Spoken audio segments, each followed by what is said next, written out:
Good evening, everybody, and happy Friday. It is November 7th, 2025. I am your host, Sonia, and I'm joined with B. Strilla and J Train, and this is Friday with the Fellas. Good evening, gentlemen. How are you all today? Tonight? Awesome. Actually, doing well tonight. I hope you are too. Doing well, thank you. Of course, shout out to Pink Fanfur, the realest real creator out there for all the promos, ads, and hosting us on her platform tonight. Thank you also to B Strilla, who makes sure we get all the beats and everything. Tip has the night off. He'll be rejoining us at some point soon, hopefully. And speaking of Tip, you guys know he is a Cowboys fan. This is one of these stories that we kind of start off very somber. Two acts of note tonight.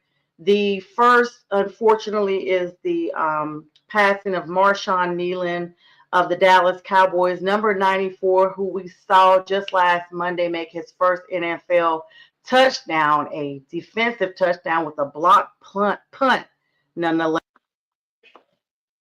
Oh. Okay. Yeah. So And yeah. just a little a side Go note, ahead. he was a Go ahead. two-year player, second round draft pick out of Michigan. B, you know more of that than I do. And Dallas picked him up, and he played some last year. He had more playing time on the defense and special teams this year. And of course, he was finding the stride. Along as Sonya alluded to, he got that touchdown on special teams with a block punt. And yeah, when Sonya comes back, I mean, she'll talk more about it. But this is a very, very unfortunate and heartbreaking news for something like this to occur. And then Sonya will let her continue on speaking on him as she had a little bit of a technical difficulty. Welcome back, sis. Yeah, thank you guys. If I get disconnected again, feel free to just go forth. I don't know what's going on tonight, but anyway, 24 years old, had some mental health challenges, and it was revealed he actually lost his mom last year as well. Mhm. And so that, to me, when you go through a connection like that, a sudden loss, she suddenly passed from what I'm understanding. She looked very young. He actually, there was an audio clip out today where he said she wasn't experiencing any serious health issues that would have cost her life, but he was going to just do everything. And I just feel, it's just my personal opinion, that type of loss, he just never, I don't know, you can't recover from that. He never adjusted, I should say. And with it being so fresh, and then we are upon the holidays, and this is one of those times of years that depression is extremely strong. And guys, I'm sure you guys can agree. You both have lost. As Yeah. Sonya alluded to, I'll just go ahead and give a personal anecdote. This is sort of like not revisionist history, but kind of coincidental. His situation, unfortunately, he lost his mother at the age of 23. I too lost my mother at the age of 23. She was 20 years my senior, January 7th, 1999, excuse me.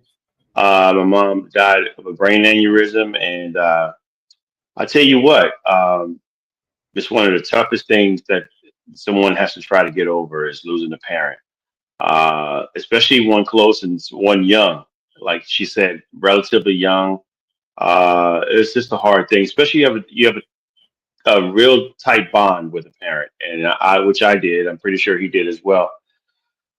Just you got to talk to people, man.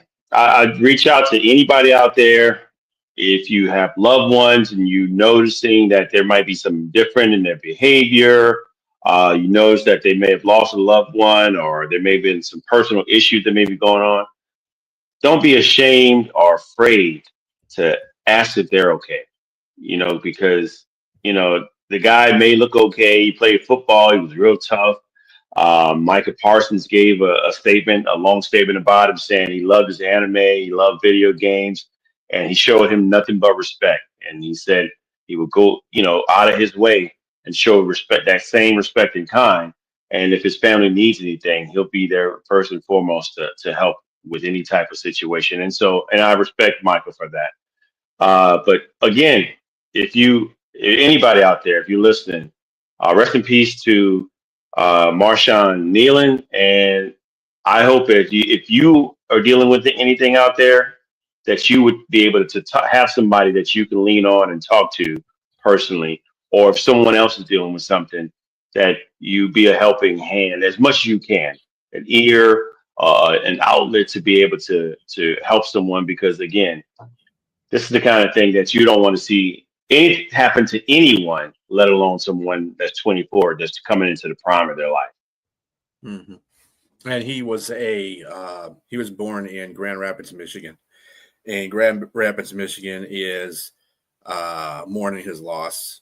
The community of Grand Rapids, and he's been a Michigan kid all the way, from when he started in Grand Rapids all the way until the University of Michigan, and then he got drafted by Dallas. He also had his first sack against the Giants this year too.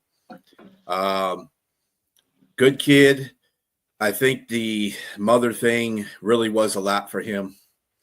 Passing away at that age. I mean, sometimes we're benefited the reasoning of absolution. For instance, my mother had cancer. I knew that at least for 2 years before she passed away. So when she passed away, it hurt, true enough, but at least I was prepared for it. He wasn't prepared for his mom, losing his mom. And actually he expired a year after his mom passed away. So it was like just a year after that happened. So, like I said, our prayers go out to his family, to the Grand Rapids family, to the Michigan family, to the Dallas Cowboys family. This is going to be tough. I'm sure a lot of those players on Dallas, a lot of players said they really liked him. He was a good guy. He's a good kid. And it's going to be difficult for them to take the field knowing what happened to him, and that he's not going to be out there with them. So, look for Dallas to do something for him. They had the Broncos and the Raiders had a moment of silence for him yesterday. So that was really good of those two teams to do that. It's horrible. It is. And I just hope that with people within the sound of me and James's voice can hear, you got problems, just call up a mental health crisis hotline, get some help, please. People out there, please don't go on there and do like some of these dummies have gone on here and done, and just done. Oh, he could have made it. You don't know nothing about this kid. You don't know what his mental capacity is. You don't know where he's feeling. So don't go up there making stuff up because you think that, it could have been prevented because he wasn't strong enough. You don't know what kind of strength these people have in their conditions. So, I mean, that's just stop doing that. That's just. Yeah, I agree. Everyone has their own measure of what they can, our capacity of what they can deal with in this life. Exactly. We don't know. We don't know everything that's going on in the story. It could be way more than just his mother. It could be a lot of other things that you just can't really, quantify or measure what torment or pain someone may be going through. And so we really need to be careful with how we speak on things, and be more loving to one another, man. Because life is just it can be difficult, very difficult. And so I had people around me when my mother passed around that time, and so I was fortunate, very fortunate to be able to be here. Because again, very difficult time for me, even now. And that was 1999, 20 plus years ago. That's still very difficult pill to swallow, Yeah, for it's my mom to also go like that. difficult. It's also difficult for our gender too. Men don't tend to seek help for mental things that are going on. So, I mean, it's not that if you are having those kind of things, guys, don't hesitate to talk to somebody. It doesn't make you any less of a man. we got a lot of stuff on our heads a lot of times too. And this is some things we shut off emotionally because of the fact that we feel we have to be men and just go past it. You got to stop doing that because this is a time and age where everything is just piling up. This is probably some of the worst moments in American history right now that's going on with our country. So we need to really talk to other folks, whether it be, women, other guys, groups, whatever the case may be. If you got something on your mind and it's, grabbing at you, talk to somebody. Because like I said, our gender does not really do very well with that. And we need to do better. Yep. Well said. Well, on that note, on the brighter note, there are some other sports, NFL talk that we can talk about. Oh yeah. Wow. If you want to lead us into that, my man. Yeah.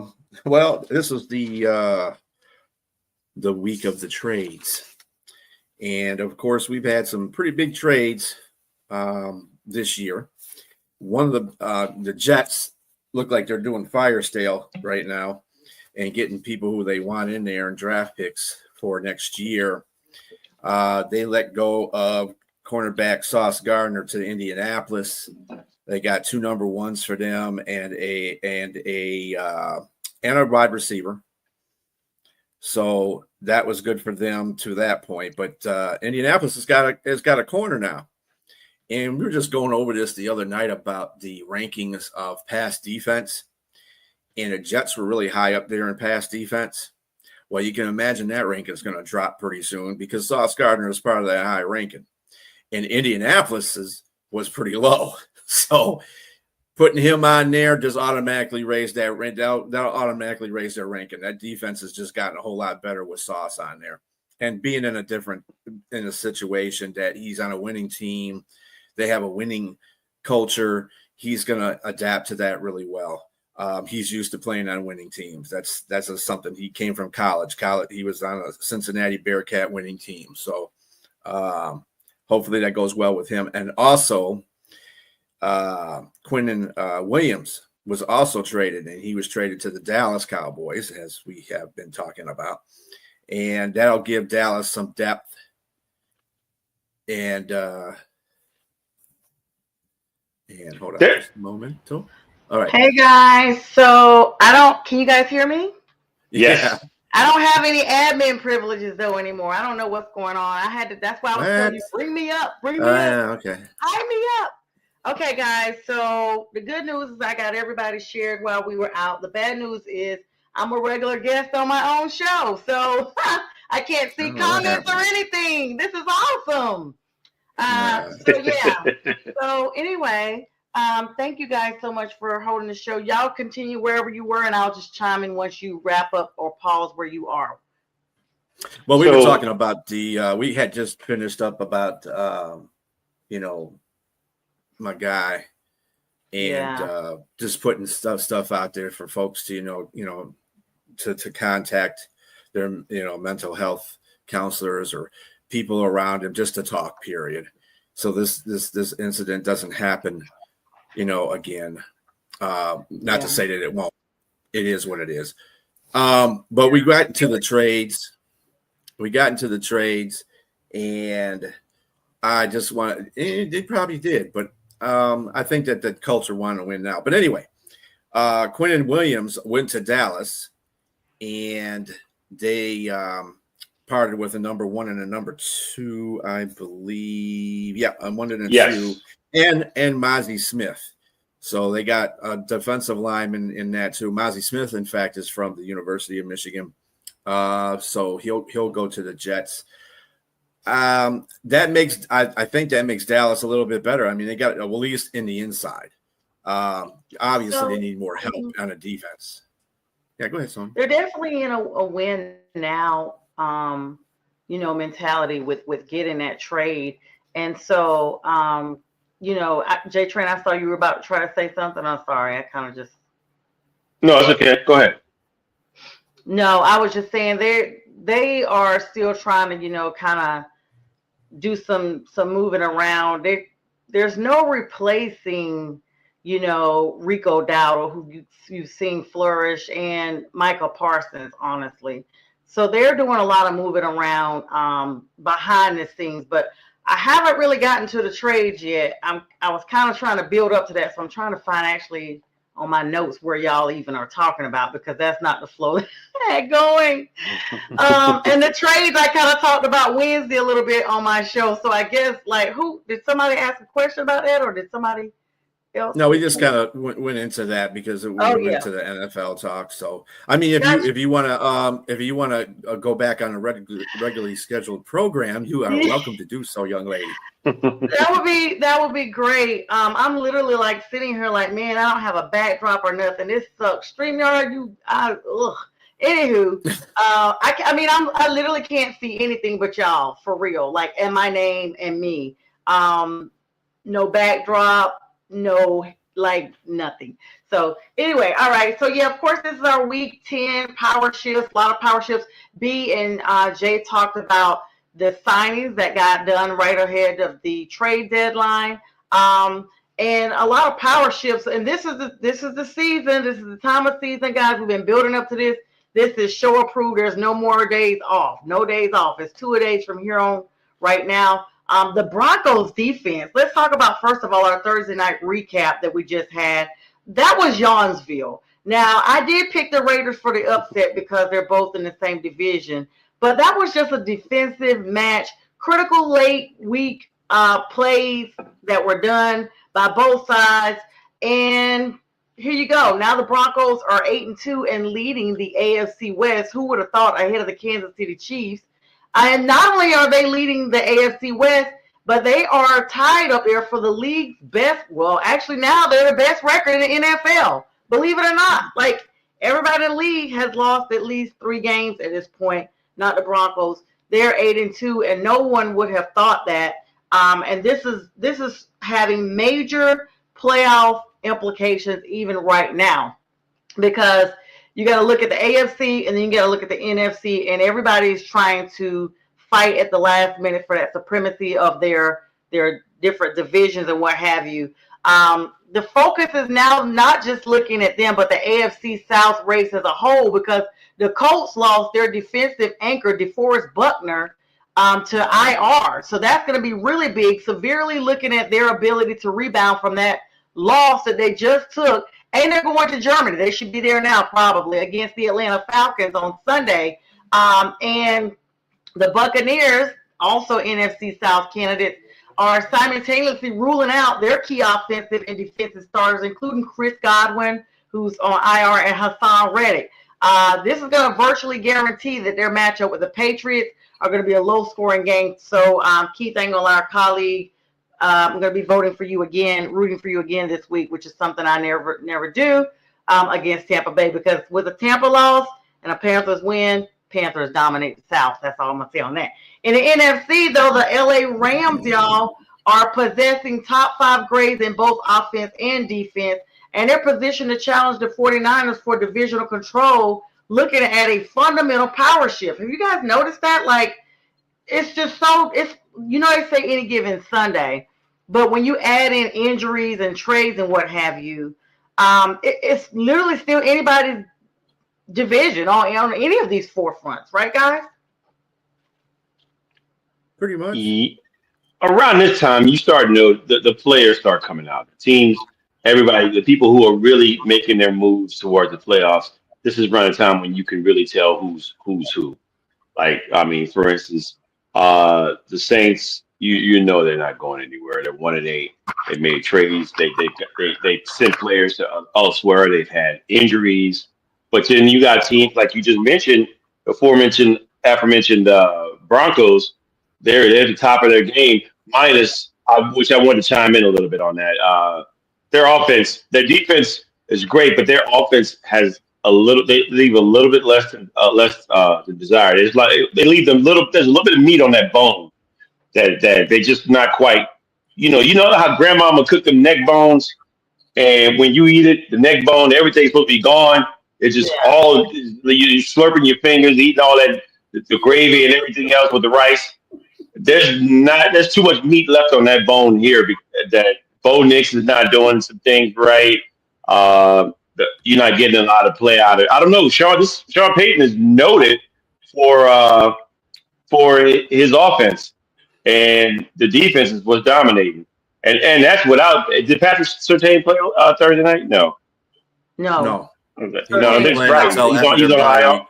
He's on No, he's IR, not right? on IR. Exactly. No, he's not. He's not on He IR. just, They have him as listed as injured until after the bye week. He'll play. Gotcha. yep. Okay. Yeah. So they need to fix that by the time they get to the playoffs, or they won't make a deep run. But yeah, to answer that question, I can only be as ready as the Saints are going to be ready. I even picked them to win. So, yeah, there's not a Well, good matchup here. yeah, we'll talk about the upcoming games here shortly. But you guys brought up a big thing, the IR. We've already talked about DeForest Buckner from the Colts. He's placed on IR out indefinitely with a neck injury. Chris Godwin, we've already talked about. He's ruled out at least for Week 10. Fibula injury, and it severely limits Tampa Bay offensively.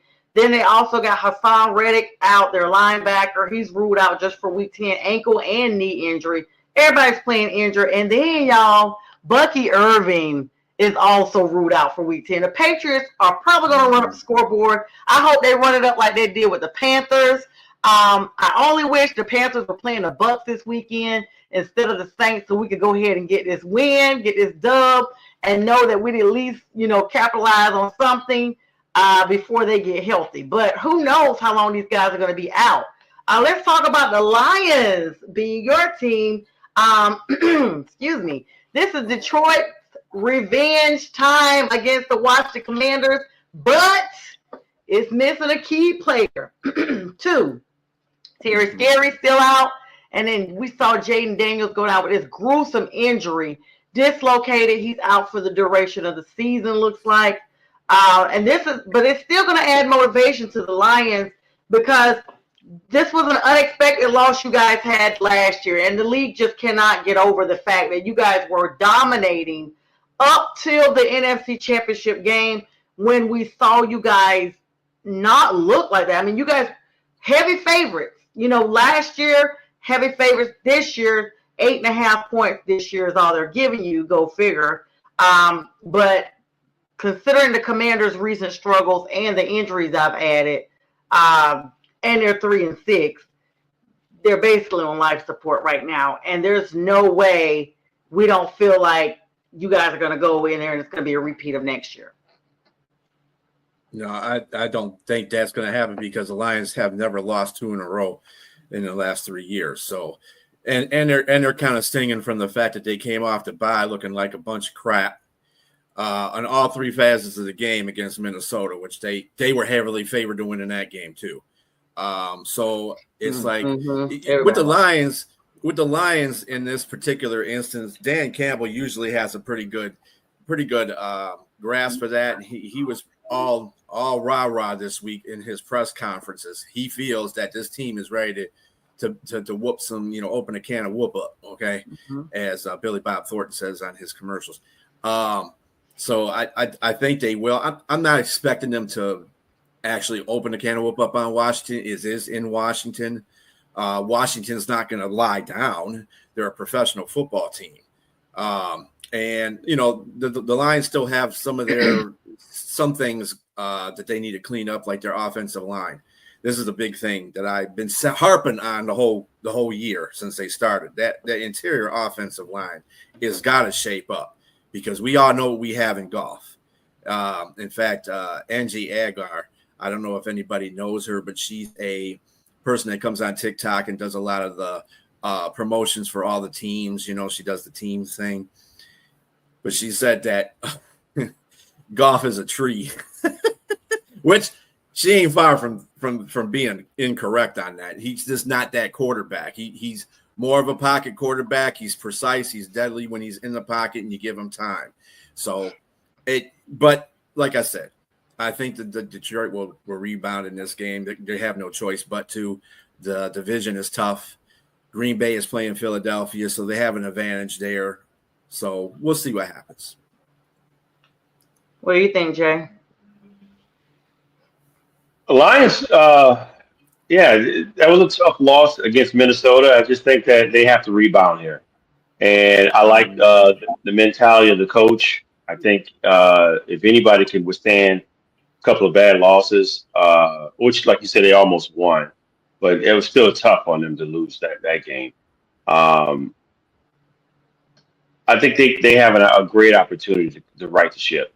And I mean, the pieces are there. I think just the biggest question mark is that interior offensive line, and that hurts a quarterback. Like you said, Jared Goff is a tree. He is not a mobile quarterback. He will slice you up as long as he has that protection.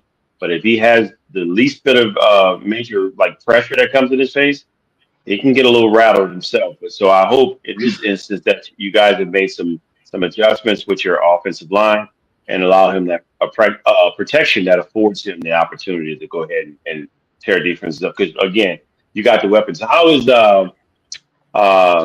Amon Ra? I know he got dinged up a little bit in that game. Oh, he's good to go. He's good to go. Yeah, You can't really phase that guy. That guy is tough as nails. You know, you got to remember what family background he's from. You know, his dad was a world class bodybuilder. A bodybuilder, yeah, and he instilled that in all his kids. So, yeah, they're all tough. They're all tough kids. And also, the interior it needs to be better for that run game. Mm-hmm. You know that those guys were shut down in that game, and I don't think it was because of defensive line. I think it was because your absence of real good interior line play. So yeah, that needs to be better for them to go. Because as far as Knuckles and Sonic go, as far as your team that will take you, because you're no good without a really good run game. I don't care what team you are. I don't care how many times you pass the ball. You're one dimensional, and those guys are tough. And so you need to get those guys the offensive line in order. Yeah. Basically, what they got to do is just play all good. And that was just a very bad. Like I said, all around it was a bad game. And considering that fact, they almost won that game. But the special teams was bad. The defense wasn't the greatest, and the offense was bad. So, I mean, I don't know where they left their game. I think they left it on a bye week. I don't know what happened there, but they're gonna get back to what they need to be doing. So, well, good luck to them. More movers and shakers, as if anyone's really paying that much attention. The Miami Dolphins waived their tight end Tanner Connor, and Pittsburgh actually cut their defensive end DeMarvin Leal.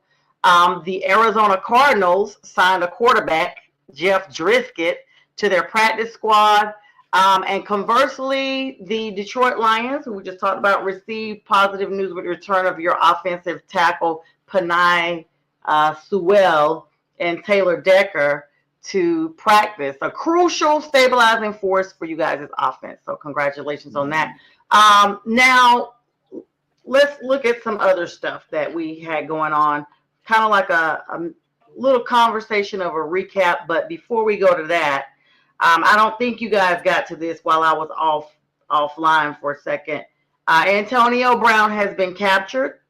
He has waived formal extradition and has been captured in Dubai by U.S. Marshals and brought back to the United States, where he will be facing those charges for attempted unaliving in Florida.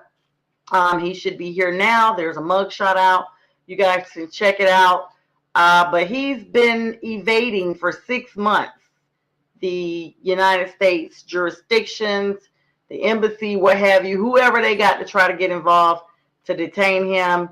He was waiving extradition. Doesn't feel like it's been 6 months, but now it is. And I'm going to let you all know on this. I know we talked about it a little bit when it first happened, and this is not giving legal advice. No, I'm not a lawyer. So, yet.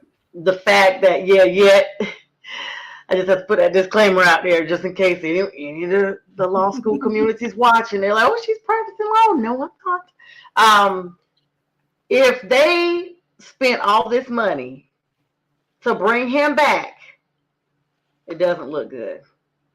It does not look good. It already didn't look good because you had people's cameras that had caught on air, on In edits what Dubai. happened. And then the eye in the sky, it's always a drone or what have you, cameras on businesses. And they had already caught everything. And that was enough to substantiate the United States fueling up their jets and flying all the way across the ocean to go get this guy. So they already tell you it's bad when the feds have you. It's really bad if they go and get you from another country. And Dubai, as my understanding, they didn't have reciprocity, if I'm not mistaken. And he had to waive formal extradition, which means he had to be like, okay, I give up. You guys can come get me. I'm just not going to use my own money to get back. You guys can come get me. Because some countries will not extradite. And if that was one of the cases with Dubai, and he's like, okay, y'all can come get me, it's not looking good all around, guys. What are your thoughts on this? Second degree murder.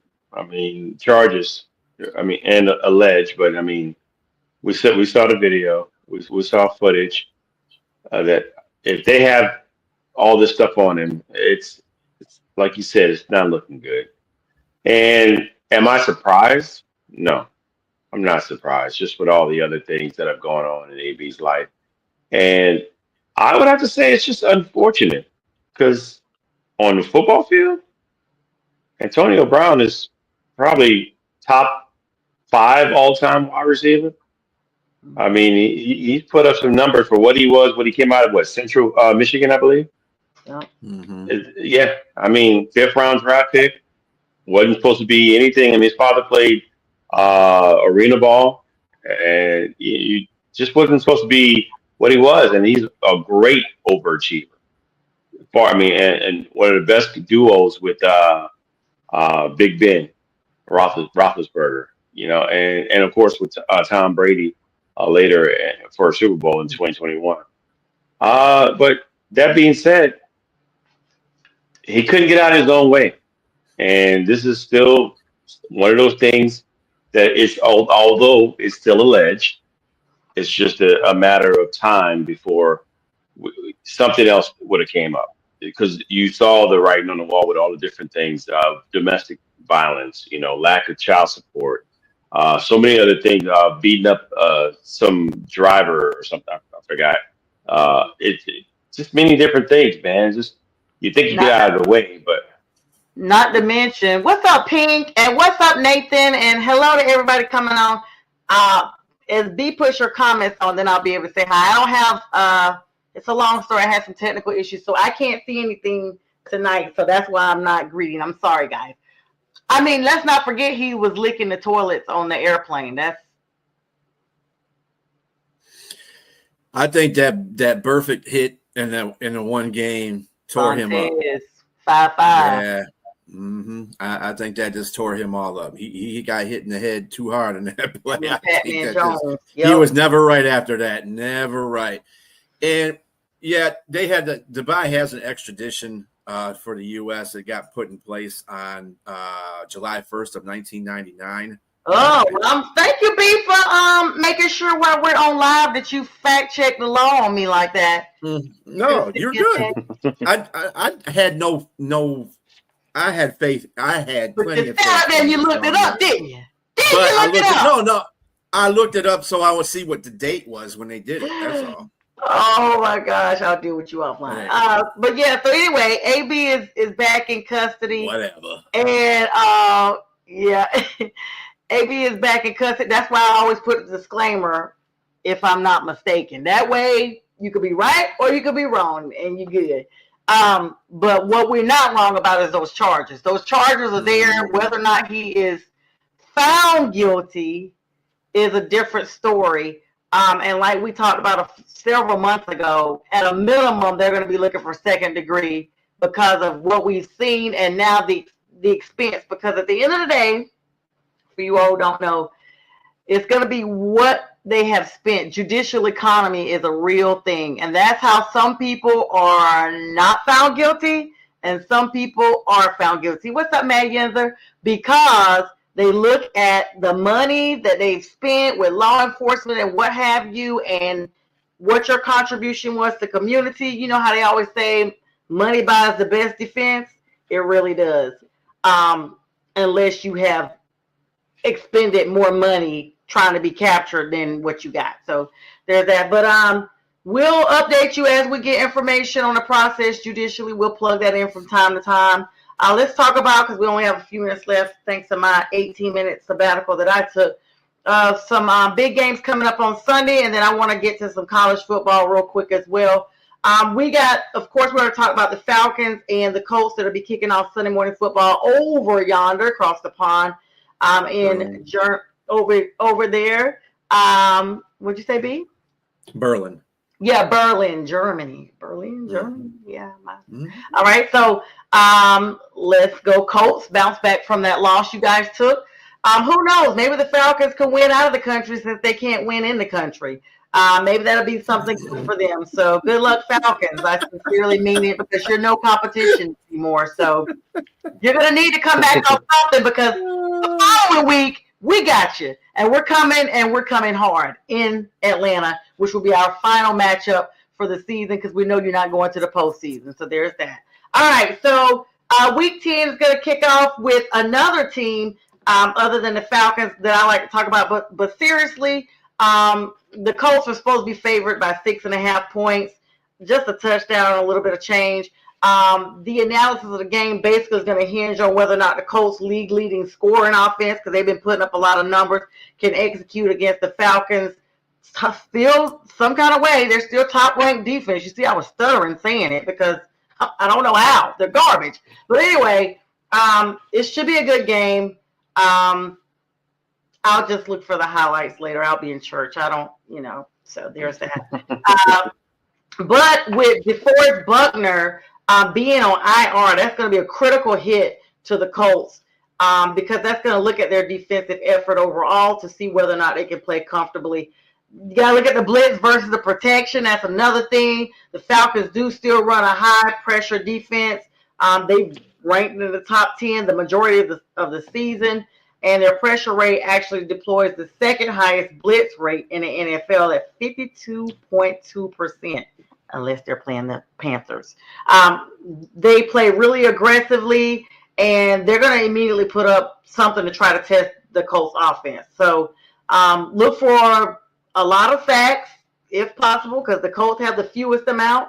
The game will be decided by whether or not that pass protection is going to be able to hold up against the performance of with the quarterback, Daniel Jones. He gets to come down there again to avoid a turnover-laden performance characterized by the last outing.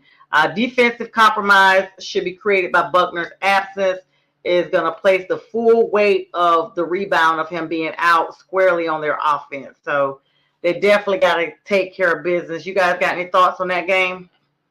The only thought that I have on that game is that with Buckner being out, this is the best time. This actually worked out well for the Colts because they got Sauce Gardner. He will be playing in this game. So he has. I hope he pours sauce all over them buzzers. Cook them up. He's got out of concussion protocol and he's good to go. So with that being said, the defense has been doing really good. They have a very bad passing defense. I was talking to James offline about this. The Jets actually had a really good pass defense, but that was because Sauce Gardner was on there. Now that Sauce Gardner is on Indianapolis, I think Indianapolis's pass defense will get better with time. So, I mean, you took one player out, you added another one in. I don't see too much downplay on the defense for Indianapolis. So we'll see how it works out, though, because he's playing with a new team. So, yeah, I was wondering if he was going to be cleared. Thanks for that, B. Jay, you had a comment on this, on these folks? Yeah, Sauce Gardner now is going to team up with Javarius Ward, and I think, as B said, over time we'll see how the defense starts doing. I mean, but I think my biggest takeaway here is how that vaunted offense got shut down by the Steelers, and 3 interceptions, a fumble. And shutting down Jonathan Taylor was a big thing. That was big. So he didn't even get 100 yards. And so I look for them to bounce back against the Falcons. Mind you, the Falcons have really good has a really good defense. So, but I still think this is where they like, okay, we're for real. That game that we just lost wasn't a fluke. I mean, or was a fluke, and we should be able to bounce back.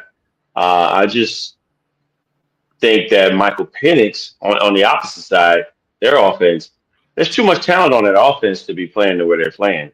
So I really, again, have to attribute it. I said it before on the show and some of the other shows is that the coaching matters. And I think coaching is the problem with the Falcons right now because there's way too much talent on that team to be Mm-hmm. streaky, to be Way too much. not utilizing Bijan Robinson, not getting the best that you can out of a second year player in Michael Penix Jr. to where he can get the ball accurately thrown to Drake London and to Darnell Mooney, guys of that nature, and they're just again the guys I'm mentioning, they're all first round talent, and they're playing like they're Mr. Irrelevance. Scrubs. So Yeah. yes, like straight up scrubs. Didn't they lose 3 in a row in this, that the Falcons' third in a row loss? They lost to the Could be. Dolphins, they lost to the Patriots, and now they lost Yep. to They lost the Jeez. Patriots, the Falcons. I mean, the Falcons. They lost to the Patriots, South. Dolphins. And today, no, I think it's a 2-game losing streak because Well, they it'll won be the game 3. before that. I just They predicted. beat Buffalo. But yeah, it'll be 3. It could be 3, yes. We shall see. But I think Indianapolis bounces back. I got it. Indianapolis definitely bounced back. Another garbage team, and you know what? I'm gonna have to start, putting a disclaimer out there because they don't talk like that on the big shows. Let me reel it back in. Another subpar team is the New York Giants, who have been subpar this entire season.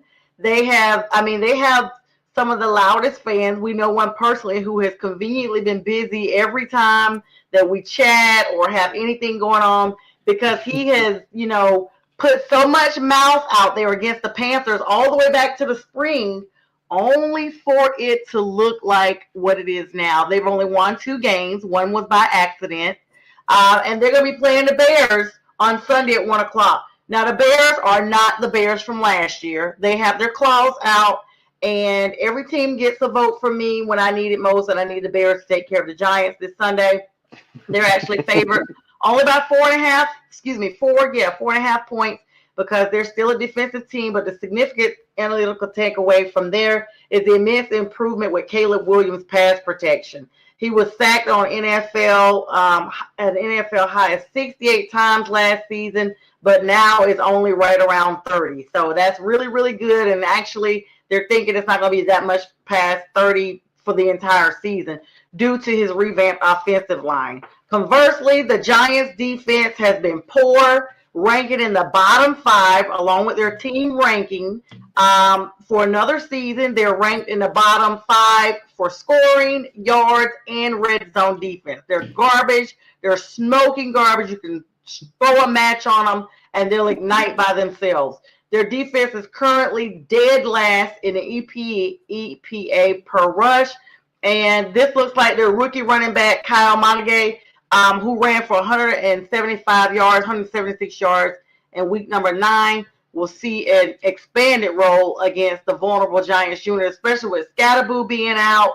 And then, of course, is Malik Neighbors coming back, or is he still going to be out? He's out for the He'll rest be of out for the season. They're garbage. Look for a lot of folks. Don't even wait for Black Monday. It's gonna be Gray Tuesday real soon for somebody in New York. We don't even need to dignify them because we already know that the Bears are gonna eat them up. Anybody think differently? It's going to be No, the emergence of, as you mentioned, alluded to, Manungai, the rookie. He probably should be starting going forward. DeAndre Swift is someone that can give you a game here and there, but most times he is not good. He is very on and off. This kid looks like he is for real, and that's part of why the passing game can take effect because you have a running game. Play action is always a real thing, and I just think that if you know what Caleb Williams is going to do, because he's a special style player. He can move around the pocket. He rolls out. He does different things to to get guys open and to get push the ball down the field. But if you have a really good running game, you could disguise a lot more. You can disguise a lot more. And I think with that kid Manungai, the offense plays a lot better. At least they showed it last week, and I think they continue that this week against the Giants. What do you think, B? The Bears are right now they're third in scoring, and they're sixth in points scored. So Ben Johnson has turned that offense around, which is really good for them. And Manungai, he needs to start. Swift is not that guy. He can be utilized in a different way, I believe, but he shouldn't be starting. He should be a backup or used in passing packages because he does do well when he gets thrown the ball. The Giants' defense and the Chicago's defense aren't that different. Chicago's defense is pretty bad too. Their secondary is atrocious. They ain't got anybody back there right now. Stevenson, I think, is the only one that's back there. And I just with Jackson Dart in the lineup, the dude is special. He's out there doing his thing. I just think it's going to be I got Chicago winning too because it's in Chicago. But it's going to be a closer game than people think it is, just because of the Ben Johnson. Ben Johnson, if you're out there listening, watching Friday with the Fellas, public service announcement: start Manungai going forward because DeAndre Swift's running game is Mafungai. It's I mean, the point spread is 4.5, so it's gonna be a close game. It's gonna be Yawnsville. It's gonna be Yawnsville. You heard him first. Start Manungai to get rid of the fungi of DeAndre. Yes. All right, the next game, this is going to be a big watch because the Vikings have shocked us all in their defeat, over the Detroit Lions, and they're playing Baltimore, and Lamar's playing 1 o'clock. They got this one only 3.5 points. Like, this is going to come down to a field goal. The Ravens are seeking to rebuild their momentum with the return of Lamar Jackson, but this is going to be a tough test against the Vikings' top 10 defense. They got a top 10 defense. Ravens' own defense has been a little bit of a disappointment this season, and they are sitting at 26, actually, in EPA per play. The critical matchup part is going to be the second-year cornerback, Nate Wiggins, who's 61.2 PFF grade, against the Vikings superstar wideout, Justin Jefferson, Mr. Gritty himself, who has an 81.4 PFF grade, 649 yards, forcing the Ravens secondary to perform at an all-elite level just to be able to secure this win. B, I saw you shaking your head. What are your thoughts? I think it's going to be a coming-out party for the Ravens. Let me tell you some things about Minnesota. Minnesota won that game. They came out and they took care of business. I'm giving them all the props for that. The Lions came out bad, and they still almost won the game. Think about that. JJ had 143 yards and 3 touchdowns. He got sacked 5 times. Okay. And then on top of that, Justin Jefferson only had 43 yards. He had that pretty touchdown in the end zone. I was like, he had 43 yards. Meek locked him down pretty much. He had to get that great touchdown catch to get that touchdown because that was a pretty pass and a pretty catch by both. Because they didn't come out and play. The stats don't add up. The stats are not even comparable. We definitely doubled them in stats wise. It was just when you don't play good in all 3 phases of the game, that's what happens. Baltimore, but focusing on Baltimore's trending up. And with Lamar Jackson isn't the tree sitting back there that Goff was. Okay. So that's going to kill him right there. It's just they're not going to be able to get Lamar, and their team is not. Everybody wants to make everything about this current weekend. Oh, they're great because they beat the. No, they're not. They just barely beat the Lions.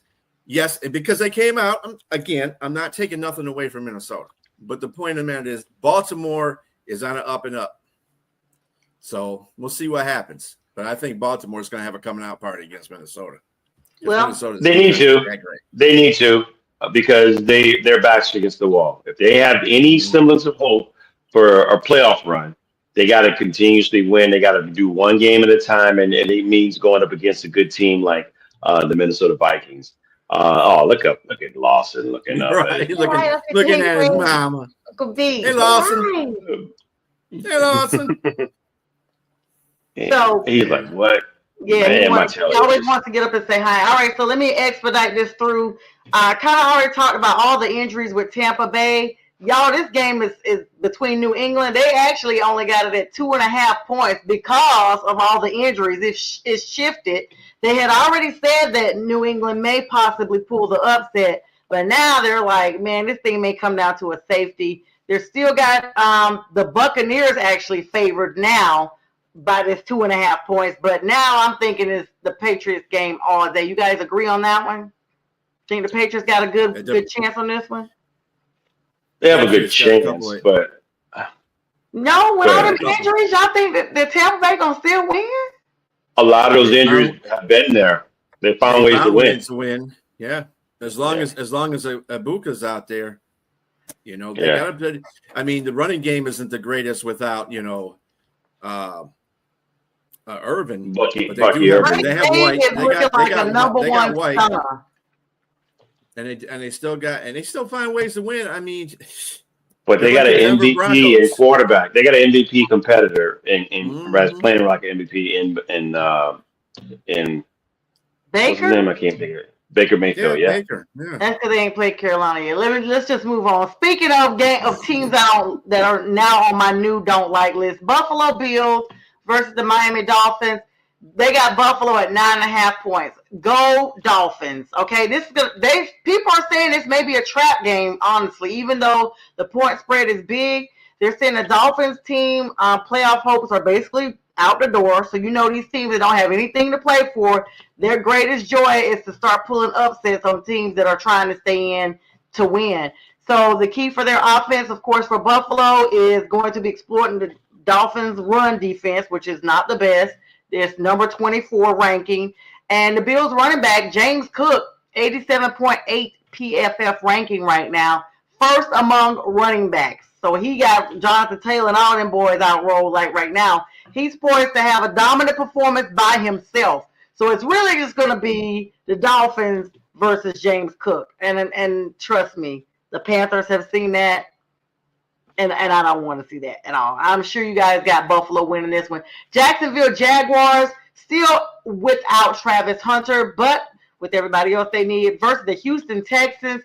AFC South contest is defined by this high risk factor between both of those teams. CJ Stroud had been injured. He's likely going to still be out for concussion protocol in week 10, shifting the offensive responsibility to Davis Mills.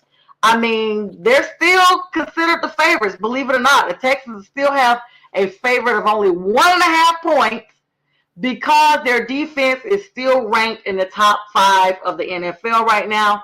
15.1 points allowed per game. So the analytical focus is they think they can still pull it off. Whether or not Trevor Lawrence is vulnerable with his offensive line, because they've surrendered the 6th most sacks in the NFL, can survive to the Texans' elite pass rushers, Will Anderson Jr.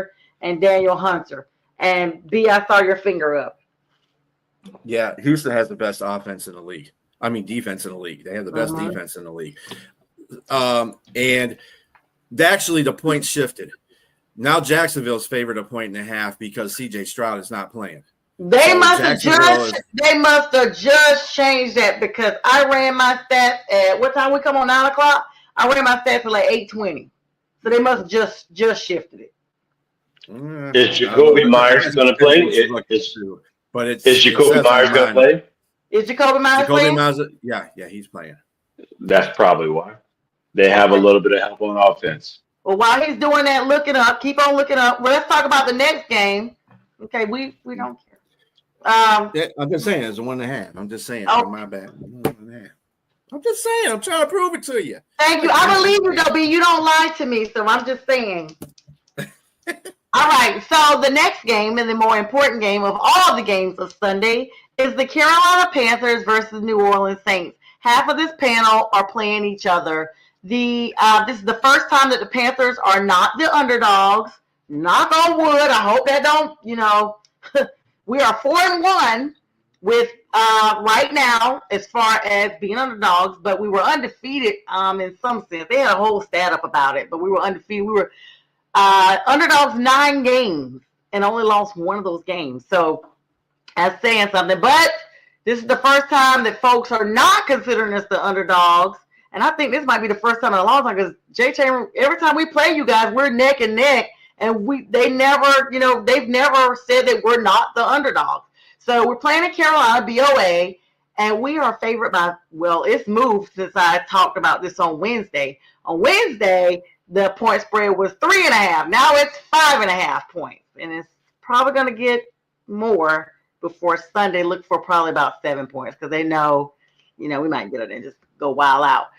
We're a 4-1 streak that's transformed our offensive identity. The entire league is bowing down to the row. Okay, everybody that.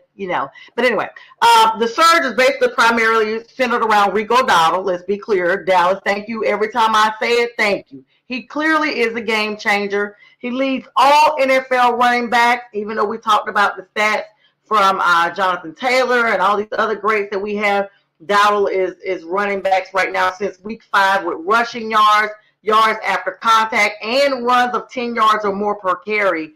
The Panthers' ground game has improved, supported by a top 6 run blocking grade, presents a perfect schematic against the Saints' strong run defense. And let me plug in, the Panthers' defense has really gotten above the top 15, I believe, as of late as well. So for all you pundits that talked about how bad our defense was, I remember still hearing that at the beginning of the Falcons game. I heard the commentators. You don't say that no more. So anyway, J-Train, I digress. I'll let you talk because that's your other side. We're competing with you guys. I could only give the injury reports. Tyler Isifuanga, the right tackle, is not going to be playing. But y'all lost Shaheed. Y'all traded Shaheed. Yes. But on your side, Derek Brown may not be playing either. Yeah. So that might be a big loss for your defensive line front. Well, we look at Roseboom been knocking it out the park as of late for the defense. Yeah. Well, Derek Brown had full participation Friday and today in practice, so he'll play. Okay. So, what's your score prediction, J Train? If you had to guess, I have none.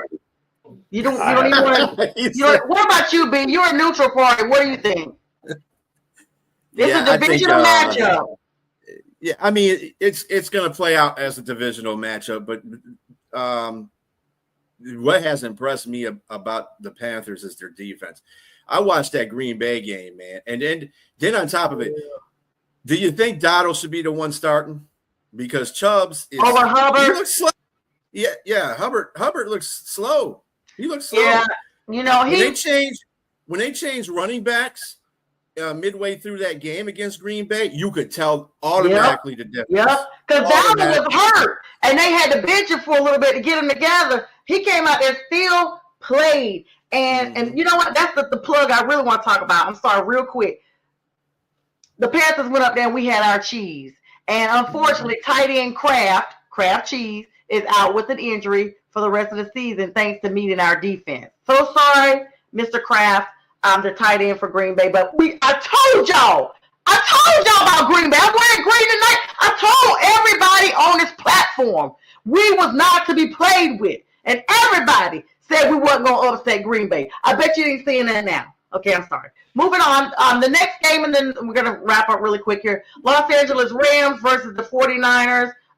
We talked about that game. Probably 49ers are going to take the L on that at 425. Sunday Night Football is going to see the Steelers versus the Chargers at 8:20. This going to be a good game, y'all. This is going to be a really good game, as is the Monday night game, the Eagles and Packers. Let's see if Green Bay can bounce back. That's going to be an NFC blockbuster. I know you don't want Green Bay to win, B, because that's the North. The Packers are not who we knew they were. That's all. Well, Packers just ain't because that they team. lost to the Panthers, that's why y'all saying that. That's part of the reason. Because we showed y'all who we was. But see, this they is the lost thing. to Cleveland too. And Green Bay was the number 1 team in the NFC until they met us. They were And number one in the NFC record-wise. They weren't number one in the NFC. I guarantee. Record-wise, did. Okay. Well, the stats said they were. The stats said they were. They were who we thought they were. They That's lost. what. Well, Yeah, the Panthers are going to continue. I don't know who we need to beat for the people to believe us. Yes, we failed to the Bills by mistake. I guess if we had beat the Bills and the Packers, everybody would have thought we was, the Bills are a better team than you think they are. That's all. They really are. Your proof to the rest of the NFL, I think, is beating Tampa Bay. If you can beat Tampa Bay, and for sure. And so let's run through some quick games because our time is up here. College football, the marquee matchups that are going to be going up for playoff elimination. Number 8 BYU undefeated versus number 9 Texas Tech. This is a Big 10, Big 12 showdown.